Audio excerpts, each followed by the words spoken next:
We'll go ahead and get started. So this is Buddhism in a nutshell. It's a 5-week course. So we'll meet for the next four Tuesdays at this time. And it is designed to be a very broad overview, particularly focusing on Buddhist philosophy, or you could say Buddhist psychology. One way of thinking about the teachings of the Buddha that I resonate with is to think of it sort of as a comprehensive cognitive psychology in a way. It's very, based on how the mind actually works and all of that. There's a complementary course called Meditation 101. Uh, we're going to take a little bit of a break after this class finishes because Christmas Eve and New Year's Eve are both Tuesdays. So we didn't want to schedule, the next class right away and have it go over both of those holidays. So the next course in the series, Tuesdays is sort of the introductory day in the schedule. So um, that class, as the title might imply, is going to focus not on the philosophical side of things as much, but more so on giving people what they might need to know in order to start a meditation practice at home. And then there's actually a third introductory class that will come after that called Introduction to Mindfulness. That's particularly more focused on mindfulness meditation and the idea of mindfulness in Buddhism. Those are the three introductory courses. The other two are 4 weeks in duration. This one is 5 weeks in duration, but they kind of just alternate on Tuesdays throughout the year. That's kind of what we do with our Tuesday nights. So the first in these 5 classes is kind of going to set the stage for what's to come. For the most part, we're going to tonight be mainly or more so focused on talking about the life of the person who would become the Buddha, kind of setting the stage for the teachings of the Buddha, because Buddhism is the teachings of the historical Buddha. And they are different than any of the other major religious traditions in the sense that the Buddha, the person who would become the Buddha, would become known as the Buddha as he was teaching, he explained what it was that he directly came to understand through his own efforts, through his own realizations in meditation, and so on. So it's not a revealed teaching. The other major religious traditions, their teachings are understood to be revealed to, more or less ordinary persons from a divine source. And the Buddha really was just saying to people, this is what I've come to understand. This is what I've been able to accomplish, and here's how I did it. So if you would like to replicate my experience, then this is the process that I used and that you can also use in order to get the same results that I was able to get. So in that sense, and there's other different, we'll see other differences as well between the teachings of the Buddha and other major religious traditions in terms of philosophical differences. So we'll start, by talking about Siddhartha Gautama, who, what, as I said, was the person who became known as the Buddha. Buddha means the one who is awake, or the awakened one. And but the Buddha, so it's a title that Siddhartha Gautama would be given later in life when he achieved what in English is called enlightenment. And by the end of the course, you'll have some understanding of the meaning of the word enlightenment and how it's different than what an ordinary sentient being like us, is able to do. So, any thoughts or questions so far before we get started, logistically or otherwise?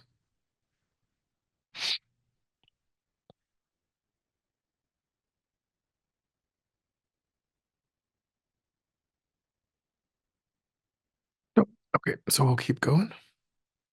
Okay, so Siddhartha Gautama was born in present-day Nepal, just over the border between present-day India and present-day Tibet.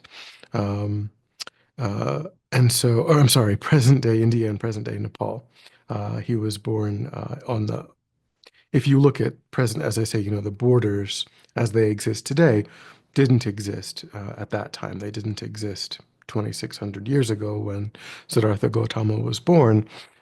But the town that he was born in is in present day Nepal in a town called Lumbini, which is relatively close to what is now the border between Nepal and India. But at the time, that whole region was comprised of small city-states.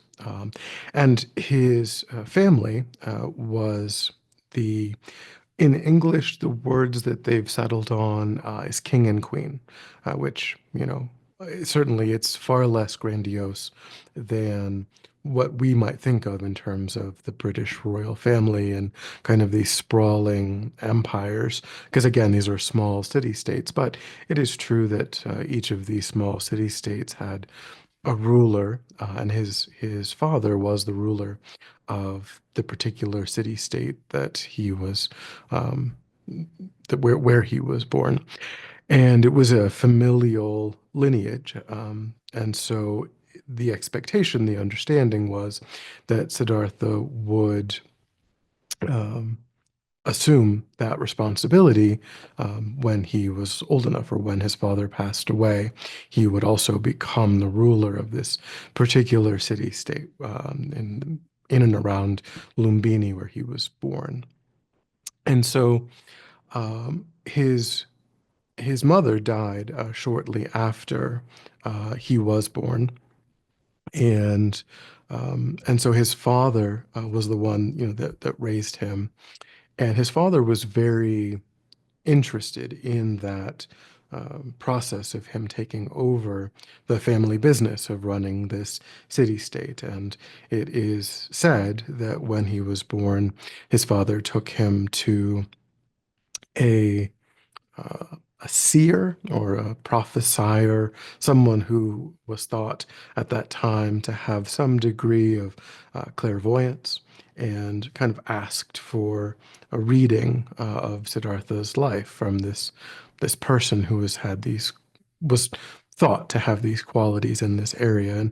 And the reading that came back from this person was that there were sort of two paths that Siddhartha could follow in as he was growing up.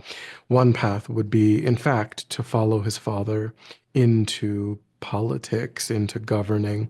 And it was prophesied that if that was the track that was followed, that Siddhartha would unite these city-states, these small city-states, into something like an empire, into something, kind of more grand, through domination, through economic ties, through maybe to some degree through conquest, kind of the normal channels of politics and diplomacy and maybe even warfare to subdue and unite the city-states.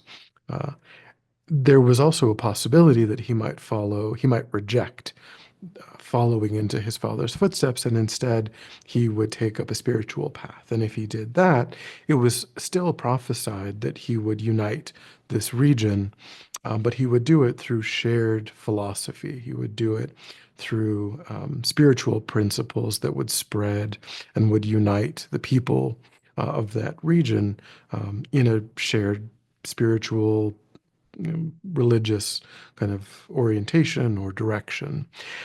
And his father was not at all, as I mentioned, not at all interested in him following that more spiritual direction. So he was quite isolated as he was growing up. There was some sort of, compound where his family lived, and he never really was allowed to leave that compound. He was kind of isolated. But there came a point when he was a bit older where he did actually leave, and he went to the local town. And when he did that, he came across what are called the four sights. And these were four individuals, four people that he came across in this town. So the first of the four was someone who was quite old, someone who was 70, 80, years old, whose body was quite frail, you know, very visible, perhaps muscle loss, someone who probably had trouble moving around. So what he was observing was the kind of ravages that can happen to a person of advanced age, because he had previously been so isolated. He was never exposed to anyone older than most likely his father, maybe someone a little bit older who worked, but certainly no one in their 80s was working, in their compound. And so it was a bit of a shock for him to experience the suffering that he was witnessing, that just is a natural part, or can be for some people, a natural part of the aging process. And then he came across someone who was extremely ill, someone maybe who had, boils on their skin, could have been a leper, or, someone with some really serious disease that was quite apparent just by observing them.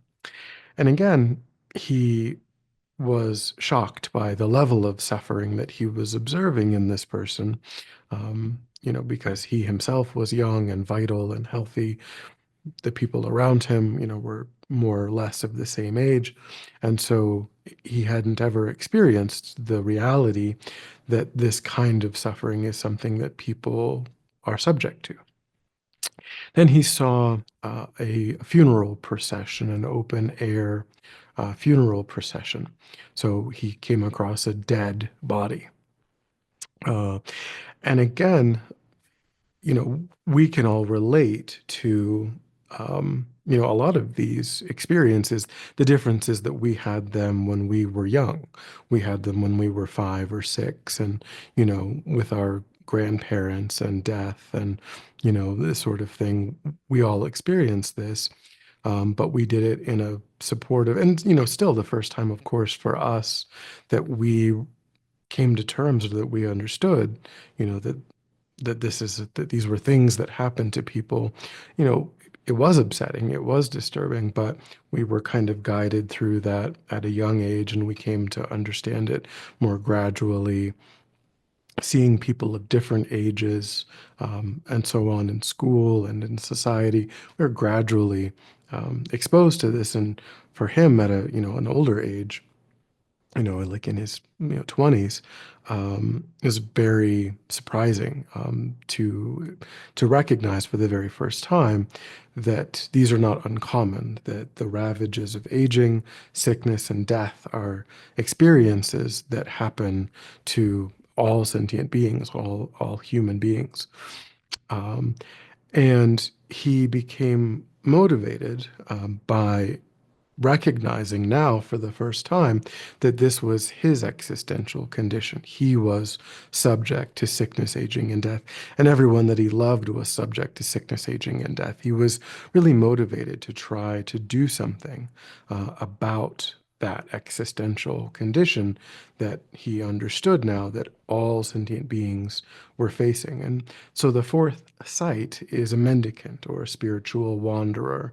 At that time in Nepal, in India, there were many existent religious traditions, and it was quite common for people to wander, to go, kind of on their own, to spend time in nature, and to just sort of be isolated from society, uh, in the various spiritual religious traditions that existed. And he came across one such person, and recognized that, or felt like they understood something, that they had some insight, and he was moved. He thought, well, maybe they're onto something, maybe they seem to have something figured out, or some sort of sense of inner peace, or so on. So those were the four sights that he. Any thoughts or questions? No, that's great. That's nice and clear. Thank you. Okay. So again, to circle back to just as I mentioned, I just have a couple of pictures.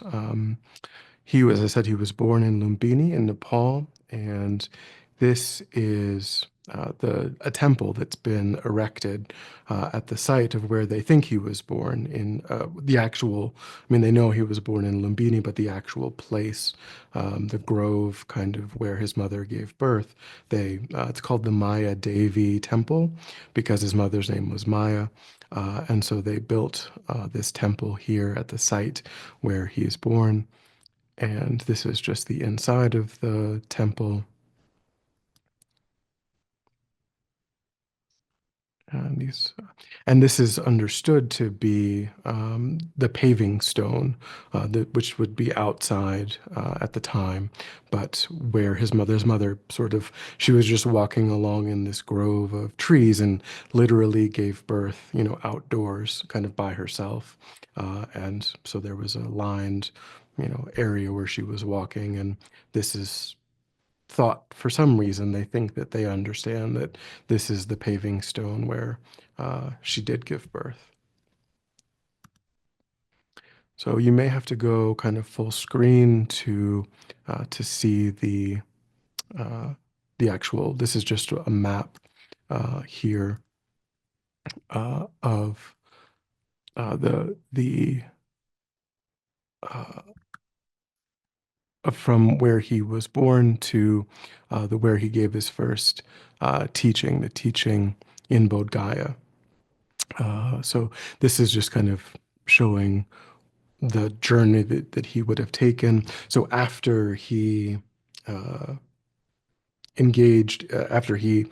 went to that town where he came across those four sites, as I mentioned, he was motivated to do something about the existential condition that he understood all sentient beings to be facing. And so what he did end up doing was to go forth into homelessness, just like the mendicant, the spiritual mendicant that he um, came across. He wanted to emulate that.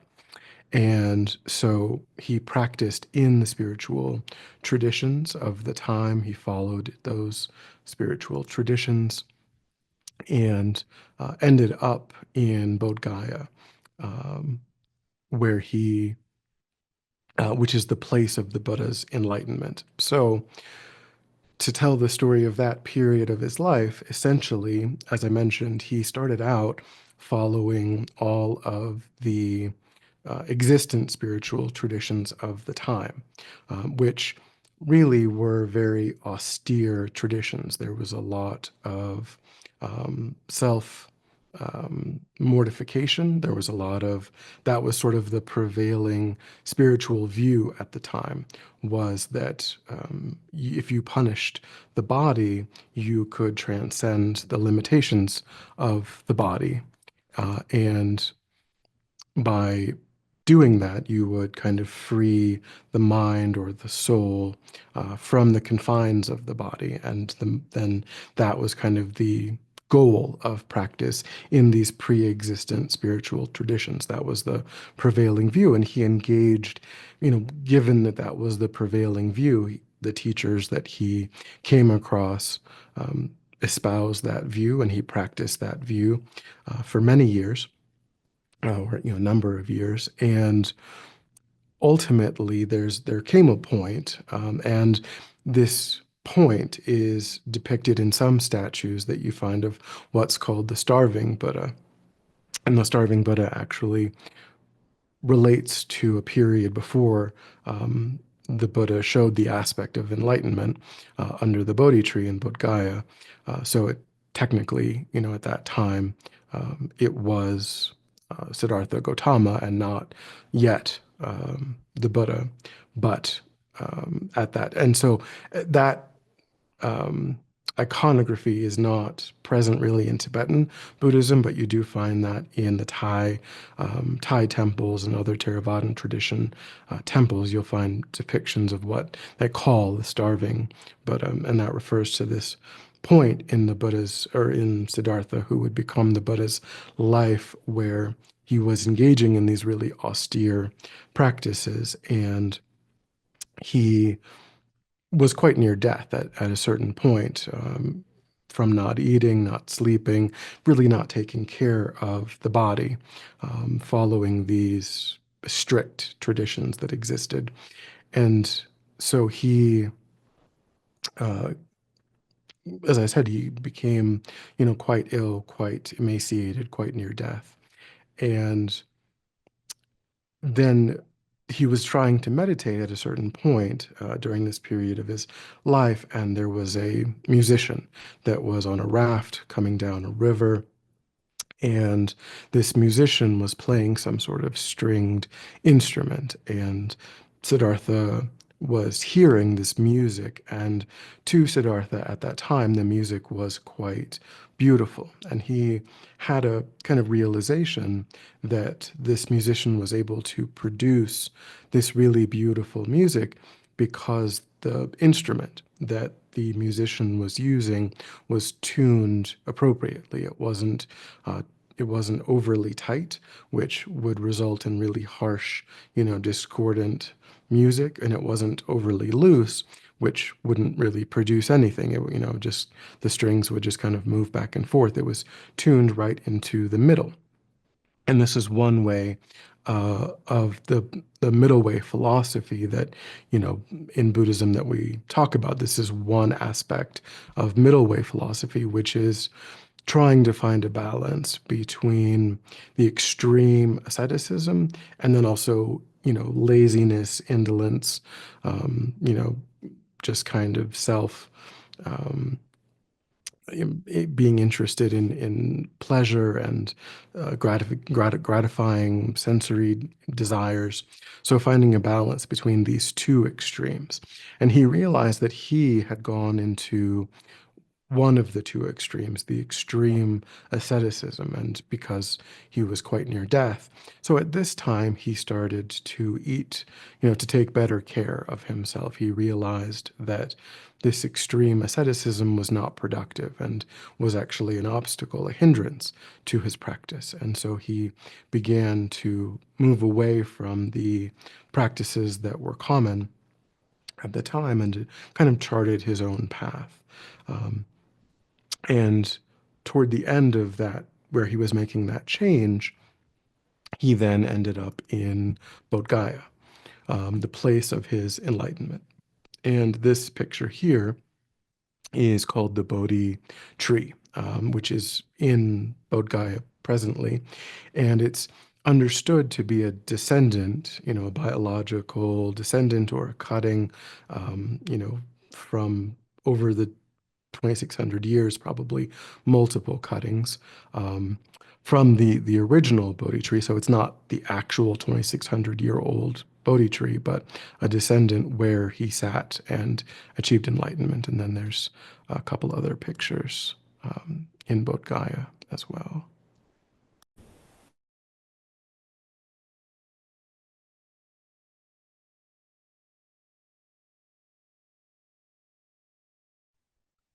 So then this is showing just another journey that he took from the place of his enlightenment, the place where he sat under the Bodhi tree and meditated and showed the aspect of achieving enlightenment in Bodh Gaya. Then he traveled and gave his first teaching in a town, had different names, Deer Park, Sarnath, different places, different names of where he gave his first teaching, the teaching on the Four Noble Truths. So he traveled from Bodh Gaya to Sarnath or Deer Park and gave his first public discourse, now as the Buddha, now as the one who showed the aspect of achieving enlightenment. And these are pictures from present day Sarnath, present day Deer Park. where they've erected these monuments, these temples.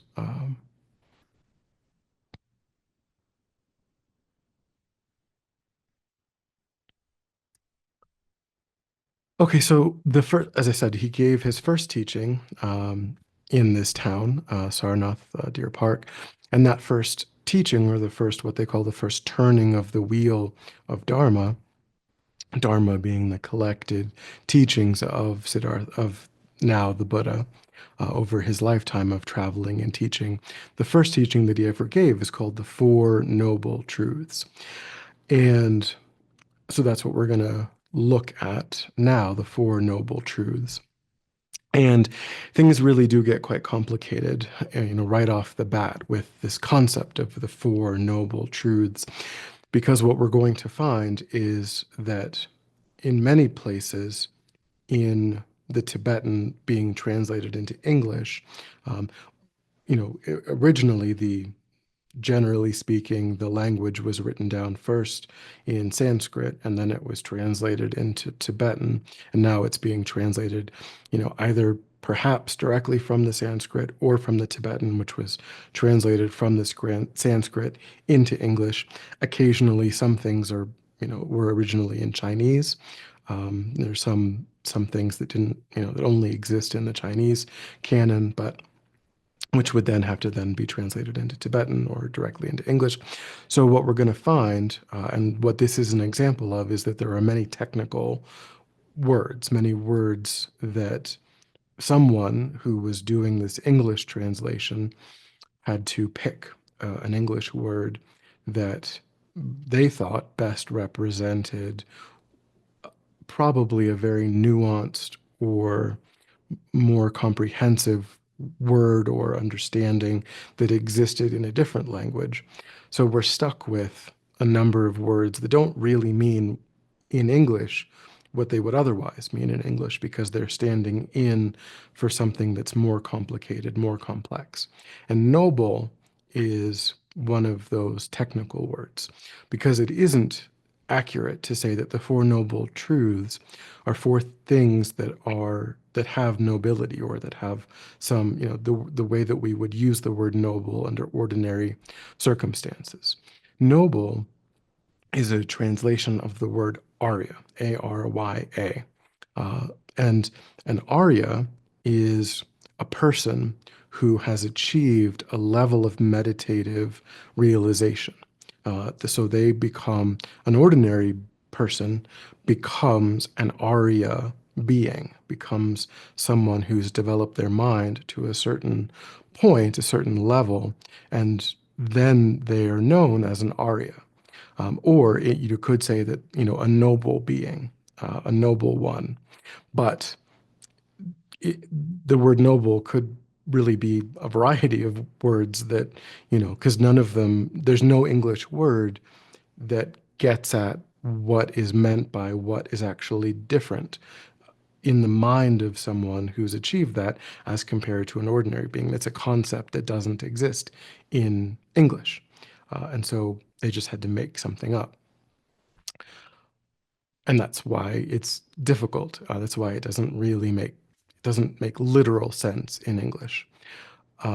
So the Four Noble Truths are four things that when a person is an Arya, when a person has achieved that level of meditative realization, when they look at the world, they understand the world to be true in four ways. They experience the world, or they have an insight into the nature of reality in such a way that they understand it to be characterized by four truths, which is different than how we look at the world. When an ordinary being looks at the world, they don't see it in the same way. They're not able to have the same insight that an Arya being is able to have when they look at the world, because their minds are just not the same. An ordinary being's mind has not been trained to that level, and so they're subject. An ordinary sentient being is subject to more mistaken understanding about what they are observing, what they are understanding, as compared to an Arya being. So, the first of the Four Noble Truths is called true suffering. And you'll sometimes see it translated as the truth of suffering. There's, these four, can be translated in different ways. But thinking of them this way as true suffering, or, as we'll go through all four, we'll see, but starting with the first of the Four Noble Truths, thinking of it, phrasing it like this, true suffering, is helpful in that there is a version of all of these truths that do apply to ordinary sentient beings, but it's just different.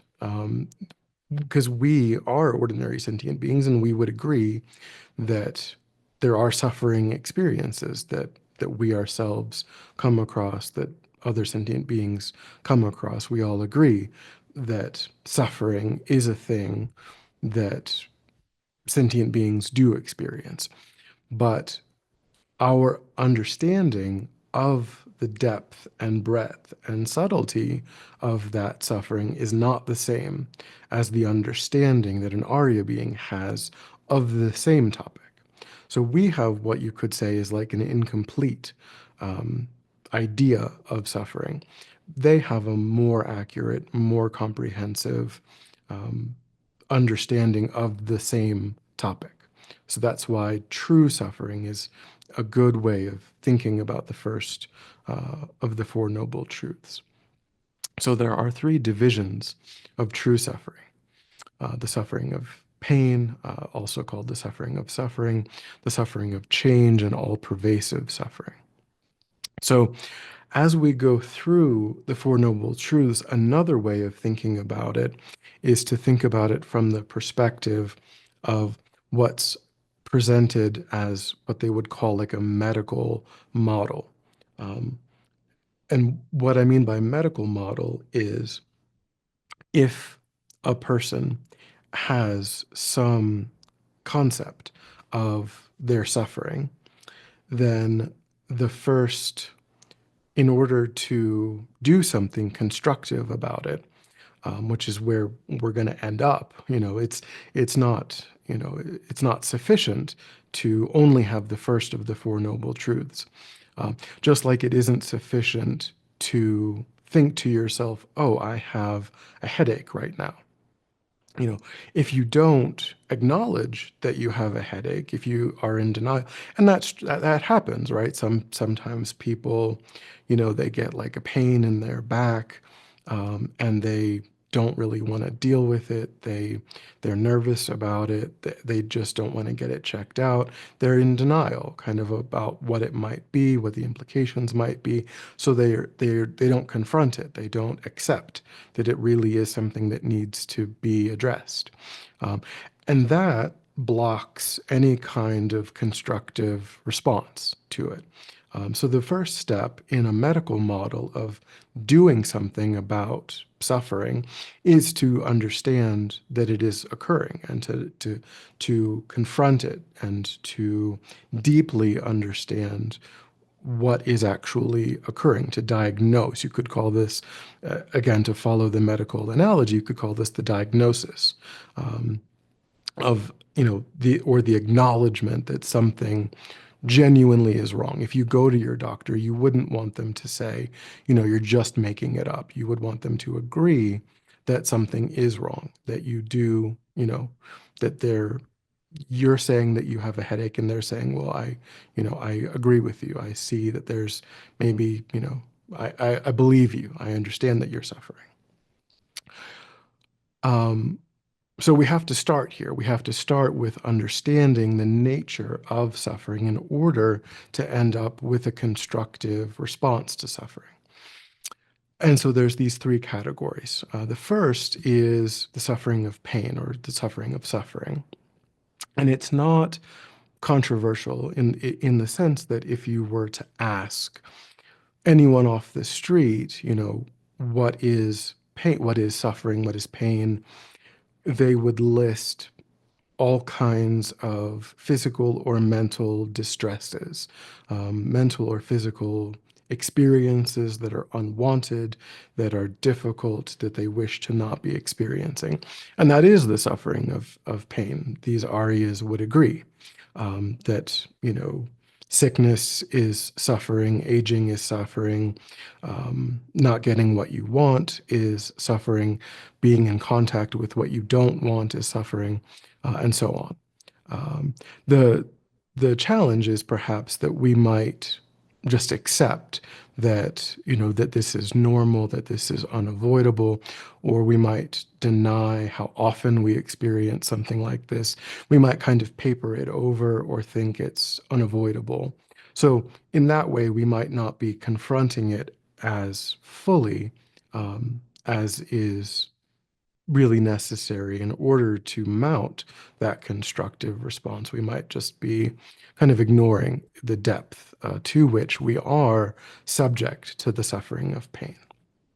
But like I say, it isn't controversial because there really isn't a difference in content, or no one really disagrees about what falls into that category. Neither an ordinary being nor an Arya being really would disagree um, that losing a relationship is suffering, losing a job, losing a loved one, um, you know, whatever. And all of those things fall under the suffering of suffering. But the suffering of change is where things do start to diverge more dramatically. Because, again, if you were to ask someone off of the street now to define what is happiness, that list would fall under the Arya's list of the suffering of change or changeable suffering. And so that is quite a dramatic distinction.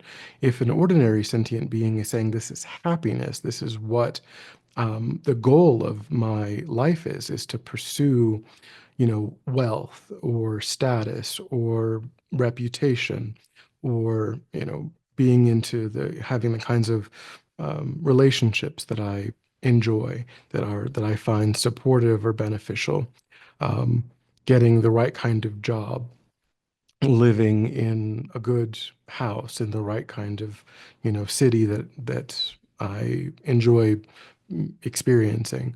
Um, from the Arya's perspective, all of those things are actually the suffering of change. Whereas we as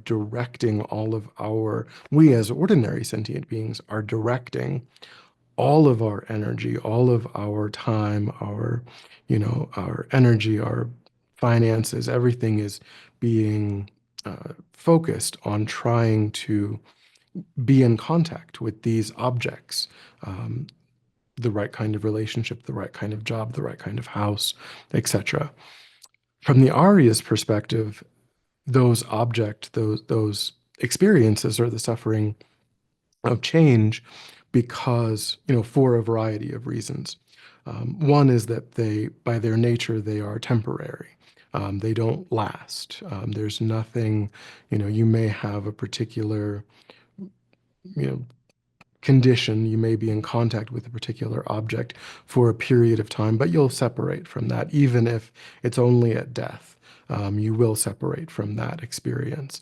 So in that sense, it's temporary. It's not something reliable. It's not consistent.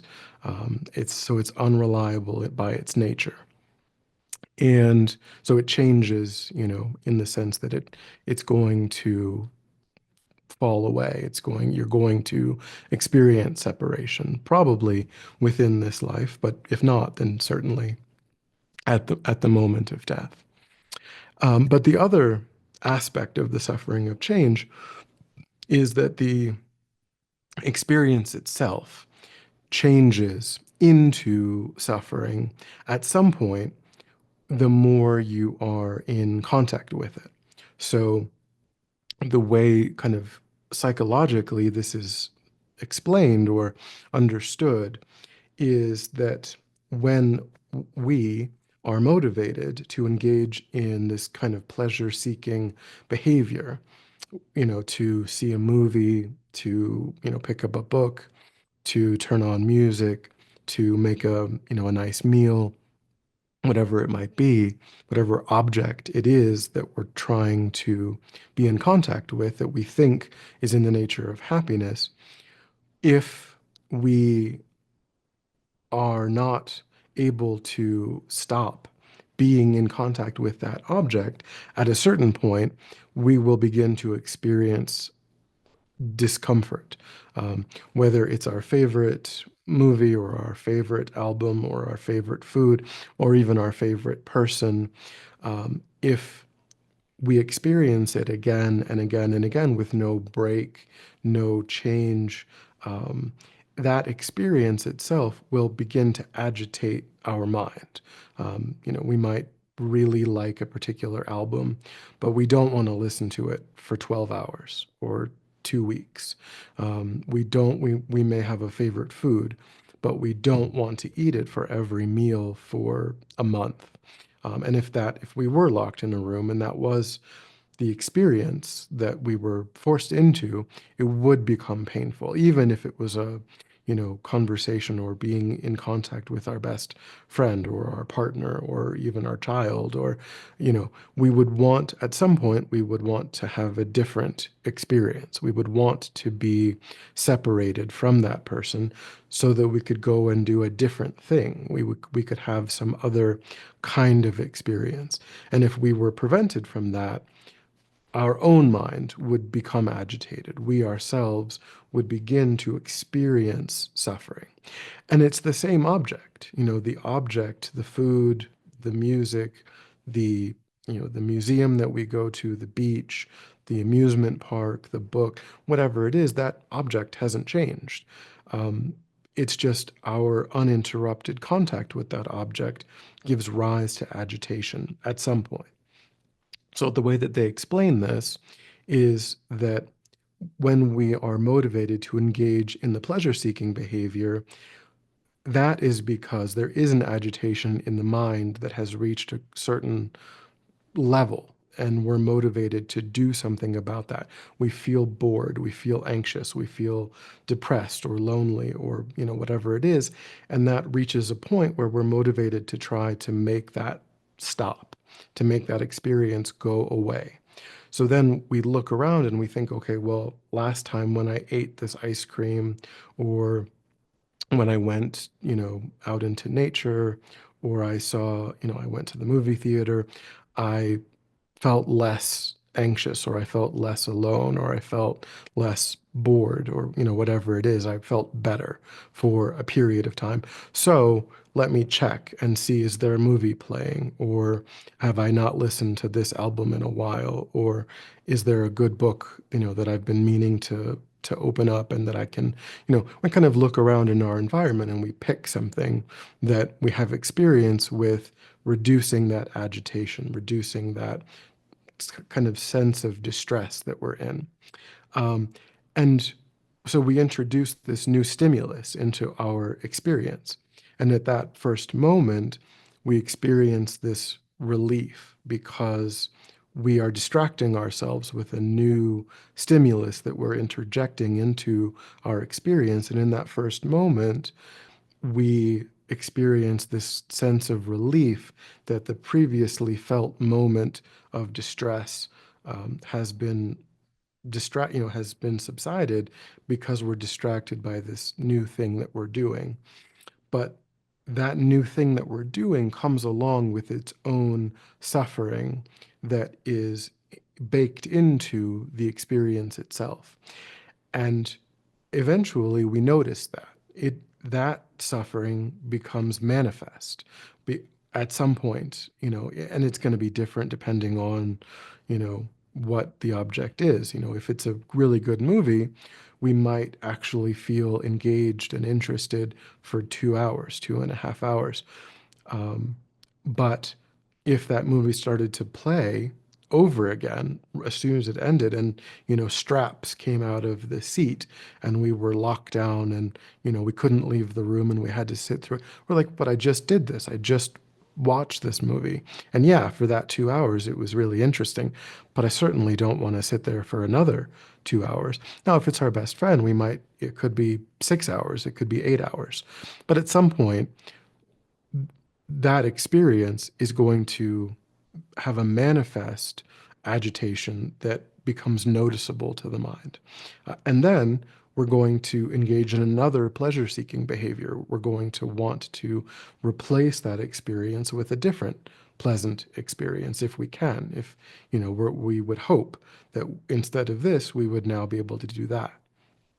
Um, and so, in that sense, these things that we're labeling as happiness literally become suffering. They change into suffering subjectively in our own experience, despite the fact that the object doesn't change. The Whatever the food is, whatever the object is, it remains the same, but we begin to relate to it differently over time. And if that's true, and just by really thinking about that and contemplating it, we can demonstrate that is accurate. That is how it would work. We can see that it can't be the case that that object is in the nature of happiness, because if it was in the nature of happiness, then the more that we engaged in it, the more that we were in contact with it, the happier and happier we would become. um, that because it's in the nature of happiness, right? And if it's in the nature of happiness, you'd have no choice but to become more and more blissful the more and more that you were in contact with that object. But the experience is the opposite. It becomes less and less effective in making you happy. It changes into actual suffering. So, from the Arya's perspective, we, as ordinary sentient beings, are mistaken about what happiness is. What is it that we ought to be pursuing? What is it that we ought to be spending our time, our energy, our effort into doing? Um, because we are focused on things that are outside of ourselves, having these, bringing these external um, experiences, into our own experience, having the chocolate cake, going to the concert, whatever it might be, that's what we're focused on. And from the Arya's perspective, there are no objects that fall into that category that are not the suffering of change, and therefore they are inherently unsatisfactory. They are not capable of producing real, genuine, lasting happiness. They will inevitably give rise to the suffering of change. And then there's all pervasive suffering, which is the idea that under normal circumstances, ordinary circumstances, that there are no kinds of ordinary sentient beings that are free from suffering, from having um, unsatisfactory experiences, that you can't just die and then magically you take, rebirth somewhere and now you're free of suffering. That there are certain kinds of sentient beings, and we'll go, kind of talk about the different realms and so on as we go through. There are certainly certain kinds of sentient beings that don't experience all of the different kinds of suffering. They might be free of some of it, but there are no ordinary sentient beings that are completely free of all suffering. So that's all pervasive suffering, that if you are an ordinary sentient being, you do have an existence that in some way is characterized by unsatisfactory conditions. Okay, any questions about the First Noble Truth or anything that we've discussed?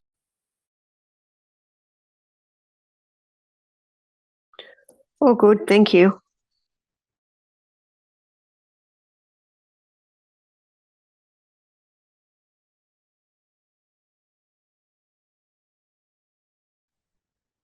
So the second of the Four Noble Truths is called true causation. So if we go back to this medical model, we've acknowledged that there is suffering, that suffering, that there's a problem.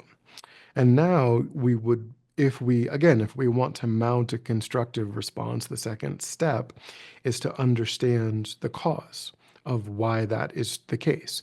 Again, if you were to go to the doctor uh, because you had a pain somewhere and you were like, I really think maybe I should do something, but I'm not sleeping, it's really a problem in my life, you not only would need your doctor to agree with you that, I don't think you're making this up. I believe you. Let's get to the bottom of it. You would eventually want them to be able to say, I've done tests. We've drawn blood. I've done an MRI, and here is here's what's causing it. You have, this thing on this part of your body. It's like this. It's causing this problem and this problem, and I'm telling you what the name of it is. Um, that's necessary, right? You have to be able to identify exactly why you do have a pain in your side if you have any hope of doing something about it. Because if your doctor can't tell you that it's a mass on your liver or that it's a broken or sprained, bone or something, your doctor can't get to the point where they're going to be able to give you a course of action that's going to have any effect on what's happening. So true causation is that second step where the Buddha is, or the Buddha or Arya beings are telling us, explaining to us that this first noble truth, true suffering, is not causeless. Um, it doesn't just exist for no reason. It's not just something that isn't understood or doesn't have a particular origin. It it is the result of these three, what are called the three root delusions, three root poisons, these mental states that exist in the minds of ordinary sentient beings that give rise to suffering. And so here we have anger, attachment, and what's called fundamental ignorance.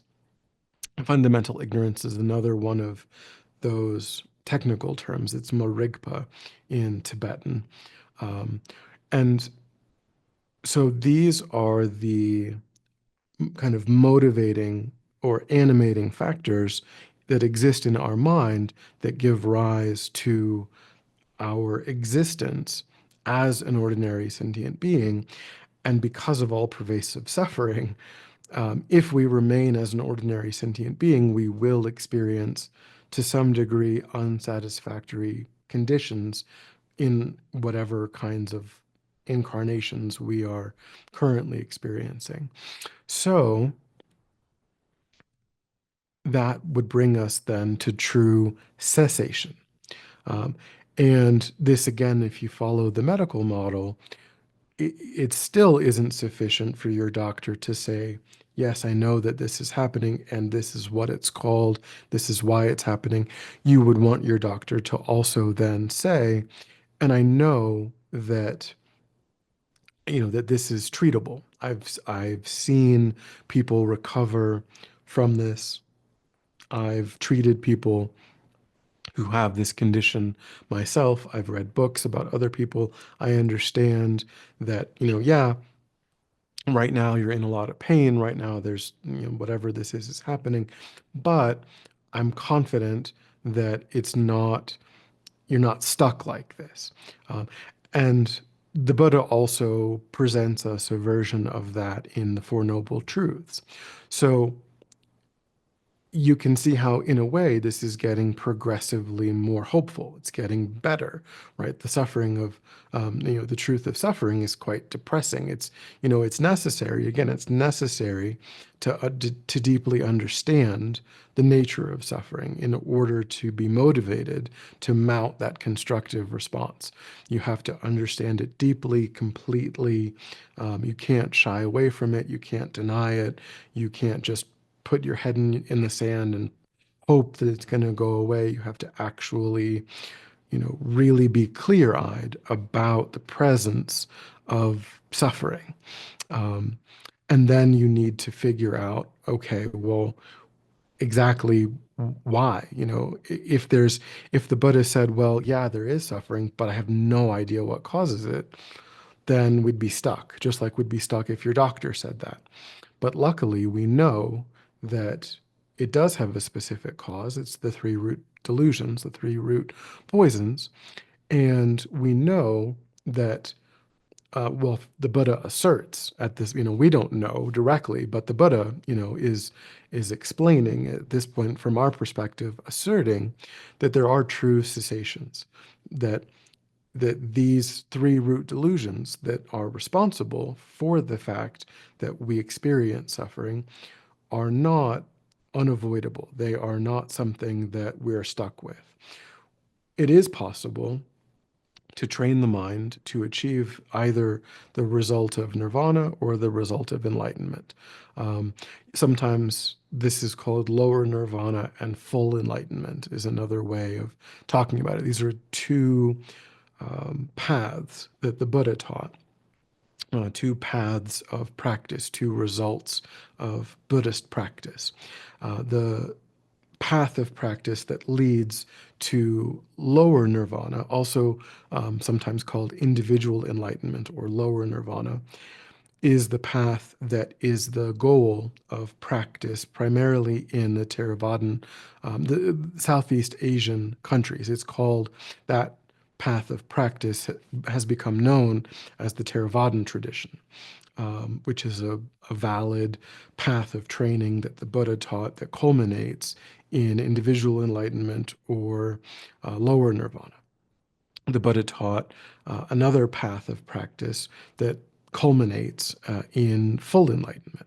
And this is the path that the Northern Asian countries that are also generally called the Mahayana tradition or the Great Vehicle tradition. Um, that's the stated goal of practice in these. And it just sort of so happened that the Southern Asian countries like Thailand, Cambodia, Laos, those kind of Southern Asian countries, they became, that the teachings that emphasize the Theravadan tradition kind of took root in those countries. And the teachings that emphasized or presented the path to full enlightenment, or also called Buddhahood, took root in the Northern Asian countries, countries like Japan, China, India, Tibet, the Northern Asian countries, geographically speaking. But two paths of practice, both taught by the Buddha. And the difference is, so we can see how then, if we kind of review, the Buddha was motivated to address the existential condition of sickness, aging, and death that all sentient beings were experiencing. He engaged in a path of personal practice that culminated in his full enlightenment. Um, and so, and then he taught that this existential condition that we are all facing can be understood as the first noble truth, which has the origin of the three root delusions, and it has the cessation now in practicing in such a way that you achieve the state of either individual enlightenment or full enlightenment, lower nirvana, higher, full enlightenment, etc. You pick one of these two paths of practice and you take it to its, culmination, and you achieve either of these results. And these are true cessations of suffering. They both are a complete cessation of suffering. Which is what everything that the Buddha taught was to help us to understand suffering and to help us to overcome suffering. So these cessations, then you also need to know not only that it is possible to put an end to suffering, but you also need to know what is the prescription, what do you actually do? A worldly doctor, conventional doctor would say, take this medicine, or we need to do this surgery. Um, and that would be the actual method, the actual path that you would engage in to get the result of your health, to culminate in being free of disease. You would have to follow a course of treatment. And from the Buddhist perspective, these true paths that lead to the cessation of suffering uh, are the paths of ethics, concentration, and wisdom. So ethics is the foundation of Buddhist practice. It is supported by training in meditation and developing the skill of meditation to a high degree. And then on that basis, using that to deeply understand the nature of reality in such a way that your mind fundamentally shifts on the basis of wisdom, insight into the nature of reality, and that will become all more clear as we move through the material over the 5 weeks. Um, but by engaging in that path of practice, we would achieve either the path of individual liberation or the path of full enlightenment. So, to explain a little bit about the difference between those two, we have the three vehicles. I used the word Mahayana before to talk about the Northern Asian, kind of the teachings that really took root in the Northern Asian countries. I also use the word Theravadan to describe the Southeast Asian tradition. There is another word that's not as favored, the Hinayana tradition, which in a way is more accurate because Theravadan refers to a subset of philosophical schools that are the only existent schools of a larger movement. Um, but in any event, Hinayana literally means lesser vehicle, and Mahayana means greater vehicle. So the people who practice the Theravadan tradition would prefer you not call them followers of the lesser vehicle, right? That makes sense. It's not a very polite phrasing. Um, Whereas Theravadan tradition means the tradition of the elders, which is much nicer. And so they call themselves the Theravadan tradition. And so that's generally what you would call a practitioner from the Southeast Asian tradition. Um, so if you were a practitioner of the Theravadan tradition, as I said, you would be engaging in the teachings that would culminate in individual enlightenment. And if you are a practitioner of the Mahayana tradition, you would be engaging in the teachings, the practices that culminate in full enlightenment. And then Vajrayana is sort of a subset of the Mahayana tradition. It is the esoteric teachings of the Buddha, um, which we won't really be going into very much, but a little bit, toward the very end. But it's kind of a subset of the Mahayana tradition. It's not practiced in the Theravadan tradition, but it's a subset of the Mahayana tradition. And so the difference is between individual enlightenment and full enlightenment. As I said, they're both true cessations. They both, whether a person genuinely achieves nirvana or they genuinely achieve full enlightenment, either practitioner is free of suffering at that point. What is different is that a practitioner who achieves individual enlightenment, they will die, out of that lifetime. because death, from the Buddhist perspective, death is the moment when body and mind separate. Body and mind are understood in Buddhism. All Buddhist traditions would agree that body and mind are two separate phenomena. They are two different continuums. There is a continuum of the physical form. For a human being, that continuum begins in the womb, at the moment of conception. And then there's a separate continuum, the continuum of the mind. And a mind, shortly after that moment in the womb, where the physical form has come together, a mind associates with that particular physical form. And that association is what we would call a human, right? As long as body and mind are together, and that human, therefore, is breathing and, has a heartbeat, even if that's all that they have, we would all agree that they're alive, that they're human, even if they're just sort of in a comatose state. Body and mind are together and their body is functioning, but their body will cease to function, right? All of our bodies will cease to function and mind will separate from body. And that's death, the moment when body and mind separate. So a practitioner who's achieved individual liberation, they still will experience body and mind separating.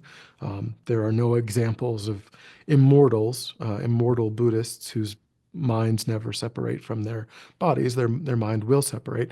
And then that mind that has accomplished individual liberation will exist in such a way that it does not engage in that process of associating with new ordinary physical forms, which is what it has always done up until then. That's what our mind, the mind that's associated with our present body, is a mind that has been doing that from the Buddhist perspective, has been doing that beginninglessly, that this mind has just associated with form over and over and over again. And left to its own devices, that's the nature of what mind does. It will continue to do that. It will continue when this body and this mind separate, will have another experience. And then that experience will last for a certain amount of time. And then there will be a different experience with a different physical form of some sort. Or perhaps energetic form under certain circumstances, but some sort of form, whether it's quite subtle and energetic or more corporeal, more flesh and blood.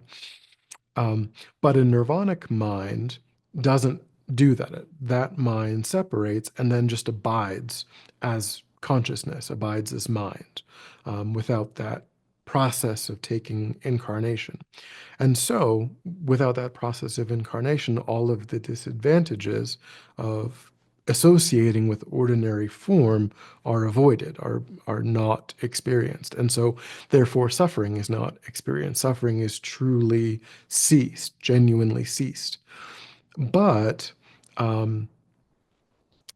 that mind has achieved a true cessation, but what it can't do is intentionally incarnate in order to be of benefit to the ordinary sentient beings that exist in the various realms of existence. Because there are what are called the subtle obscurations to omniscience. That's just the technical term that persist in the consciousness, the validly nirvanic consciousness still has these limitations, these subtle obscurations to omniscience.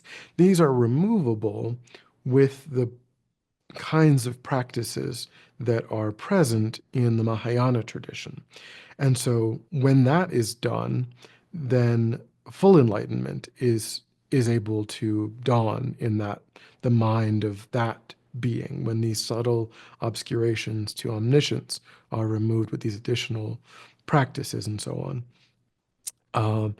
And that sentient being, that now really Buddha, that fully enlightened being, their mind doesn't have the limitation of the mind of a nirvanic being. The mind of a nirvanic being is abiding, separately and free of suffering, but not able to incarnate intentionally. A fully enlightened being can incarnate intentionally.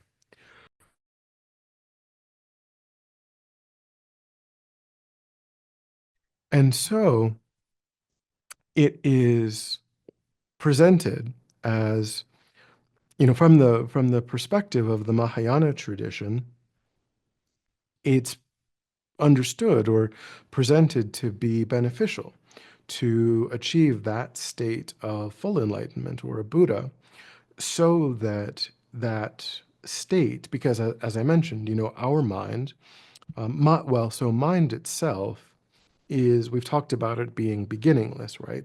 Our ordinary mind up until now has been having these individual incarnations. And as I mentioned, that, if we just leave the mind up to its own devices, that's what it will continue to do, because mind itself is beginningless and also endless.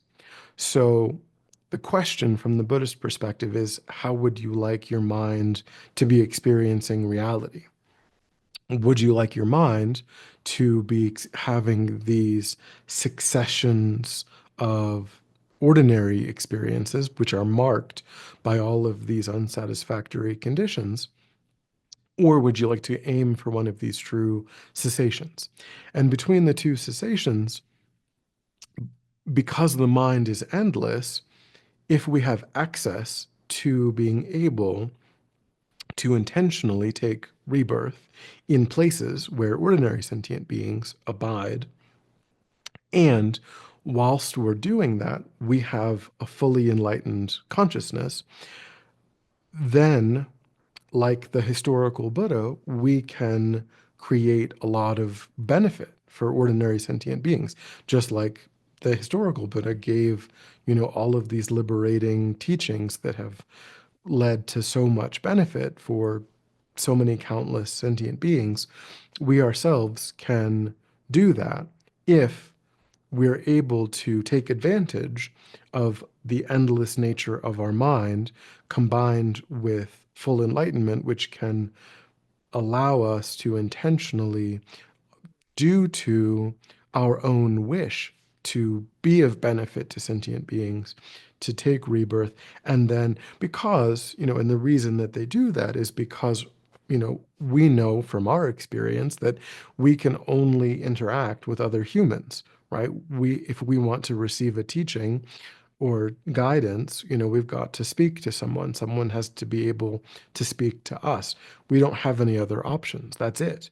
We have to be able to hear or read wisdom coming from another mind that we can then, that helps us to understand what it is that we should be doing, how we should be, engaging in constructive actions. And so, if the enlightened beings want to positively impact our lives, they don't have any choice but to show up in the places where we exist so that we can be in relation to those enlightened beings. So it's really due to the force of love and compassion on the part of these fully enlightened beings that they do take rebirth in the places where we exist. And then we have people like His Holiness the Dalai Lama, and these extraordinary masters who are present in our environment for our benefit. They aren't, they're done. Like they don't have any more suffering. They don't need to be doing that, but they want to be of benefit. So between these two cessations, it's kind of said, well, this one allows you to really be of additional benefit. Whereas, individual enlightenment, yes, you've achieved your own highest good, but that state isn't really one in which you have access to other sentient beings because, again, of these what are called the subtle obscurations to omniscience that don't obstruct nirvana, the experience of nirvana, but they do serve as a block to full enlightenment. Um, any thoughts or questions? So, so, so you're saying with nirvana, you don't take rebirth? and enlightenment is you come back to help others. Yeah, is that how I'm reading it? Yep. Yeah, Okay. I mean, you have the option, if, and of course, I think naturally you would, because the only reason to engage in the path of training that leads to full enlightenment is to be of benefit, because you're not suffering that you're not suffering either way. Because again, they're both true cessations that are taught by the Buddha. Either path is a true cessation of suffering. So you've achieved your own highest good either way. The only advantage of full enlightenment is that you are useful to sentient beings, ordinary sentient beings. So it seems like you just necessarily would be engaging in a process of taking rebirth, actively using that state, because otherwise there's no point. Like otherwise it doesn't, there's no reason to have it, because that's the only difference between the two, really. Okay, so what would you do if you took nirvana? Would you just not come back? You just be at a level? Yeah, there's different, I mean, it's in terms of Buddhism globally, there's different ways of that it's understood. Um, in the Theravadan tradition itself, they have a somewhat different understanding of the nature of nirvana. They kind of see it as a severing of consciousness. They describe it as like the blowing out of a candle. So they really almost think of it as like just the mind no longer existing at all. Um, in the Mahayana tradition, they disagree with that interpretation. But they think that that's not what the Buddha was trying to explain.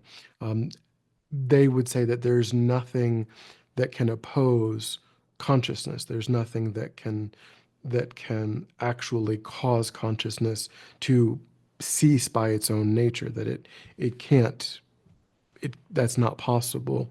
So the way that, from the Mahayana perspective, the way that they would describe it is that consciousness is just sort of abiding in its own sort of realm or environment, and it's perfectly at peace. It's fully free of suffering. It's full of incredible bliss, um, and then again from the Mahayana perspective, those minds are actually still accessible to fully enlightened beings. So what they describe is that the fully enlightened beings are actually trying to get the attention of these nirvanic beings that are kind of absorbed in this incredibly blissful experience. And they're kind of saying, well, hey, there's actually more you could do. You can actually achieve full enlightenment. Um, and so they're actually trying to rouse the nirvanic beings out of this sort of, it can be sort of thought of as a meditative absorption that they're in. Um, and they're kind of saying, well, you really should try to be of benefit to sentient beings. There's more you can do. You can practice more. There's other things. Um, so, and then how successful, I guess, generally, eventually, I think the idea is that they typically, like at some point, they're sort of successful in causing that to happen. But yeah, I mean, the Theravadan tradition would disagree with that characterization of it. So there are different points of view on it in terms of Buddhism globally. Um,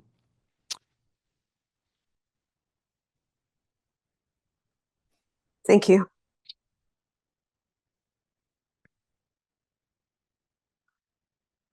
that's all of the information that I had for the first class. Is there anything else that would be helpful or something that So with the three vehicles, Hinayana, Mahayana, and the Vajrayana. So where does the Vajrayana one come in? it's a subset of the Mahayana tradition. Okay. It's where the Buddha taught um, kind of how to work with the subtle energy system of the body. So it's the esoteric teachings, the non-public teachings of the Buddha, where he was teaching people how to directly work with the subtle energy system of the body, um, in a way that leads to states of meditative absorption and concentration that are incredibly useful and beneficial, that don't. So it's really just, it's not like a different philosophical system. It's not, the Buddha doesn't teach, it's not like it has um, different ideas about the Four Noble Truths or about, kind of, any of the wisdom teachings, or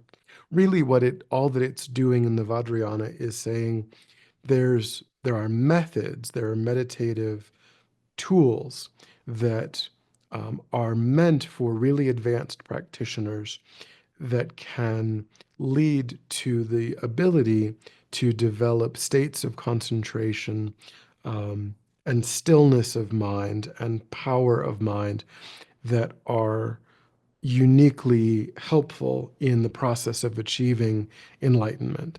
And that's really the only, but it's not like, you get to that and the Buddha was like, oh, I was just kidding about things being impermanent, or, there's no new philosophical teachings at that point. It's just new methods, or methods that are suitable for really advanced practitioners who are ready to kind of manipulate the subtle energy system of the body in such a way that they will have access to incredibly powerful, concentrated states of mind. Okay, thank you.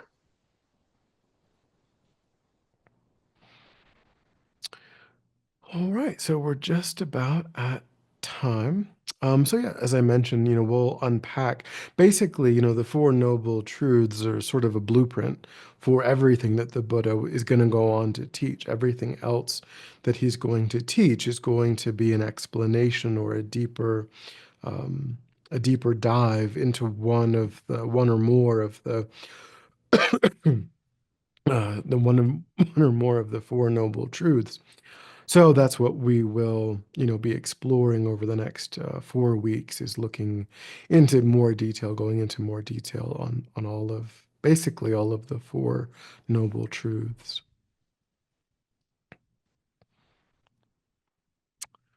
All right, so yeah, so we'll meet again at the same time next week on the 12th. It's election day here, so it's